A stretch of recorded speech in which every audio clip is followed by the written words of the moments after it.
დევნილის ციხეში გაშვება უფრო მარტივია, ვიდრე ბინით დაკმაყოფილება. ამა წლის 17 თებერვალს ჯანდაცვის კომიტეტში საკანონმდებლო ინიციატივით იქნა განხილული დევნილთა გრძელვადიანი საცხოვრებლით უზრუნველყოფის საკითხი. შესაბამისი ინიციატივა, რომელიც დევნილებს უნდა დახმარებოდა, არ დამტკიცდა და არ შევიდა ძალაში, რის შედეგადაც კვლავ დაზარალდა დევნილი მოსახლეობა. დღეს დევნილთა მდგომარეობა ბინების მიღების გზაზე ხორციელდება ქულათა რაოდენობით. მხედველობაშია მიღებული დევნილის ოჯახში ომის ვეტერანის სტატუსი, ორდენი, ავადმყოფობა, მრავალშვილიანობა. ეს განიხილება მე და შესაბამის კომისიაზე, კომისია ადგენს თუ რომელი ქულა, რამდენი ქულა, თქვათ, გამსვლელი ამ შემთხვევაში რომ რაოდენობა მაინც დიდია, ამის დამიხით დგება მონიტორინგი და მონიტორინგის მიღების შემდეგ კომისია იხილავს მონიტორინგის შედეგებს. ძალიან ხანგრძლივია ეს პროცესი და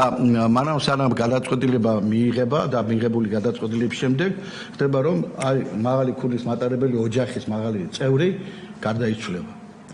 და დღევანდელი კანონით თუ გარდაიცვლება ოჯახის მატარებელი წევრი, შესაბამისად ქულები, რომელიც მას ჰქონდა, ეს ქულები იწევს უკან და დევნილი, ვთქვათ, იმავე მდგომარეობაში ჩნდება, რაც დასაწყისში. ეხლა ჩვენი ინიციატივა მდგომარეობს იმაში, რომ გარდაცვალების შემდეგ მიღებული გადაწყვეტილება, საკომისიო გადაწყვეტილება არ შეიცვალოს და მას დაურჩეს პირვანდელი მდგომარეობა. სამწუხაროდ ქართულ ოცნებას არ აღმოჩნდა პოლიტიკური ნება, რომ დევნილ მოსახლეობას დახმარებოდა და დევნილ ოჯახებს არ დაკარგოდათ ის ქულები, რაც მათ პირვანდელ ოჯახის წევრებთან ჰქონდათ მინიჭებული. მაშინ, როდესაც ქართული ოცნება ლამის ყოველდღიურად იღებს მისთვის სასურველ კანონებს. დევნილობის 32 წლის თავზეც კი ქართული ოცნებისთვის დევნილი პრიორიტეტი არ არის.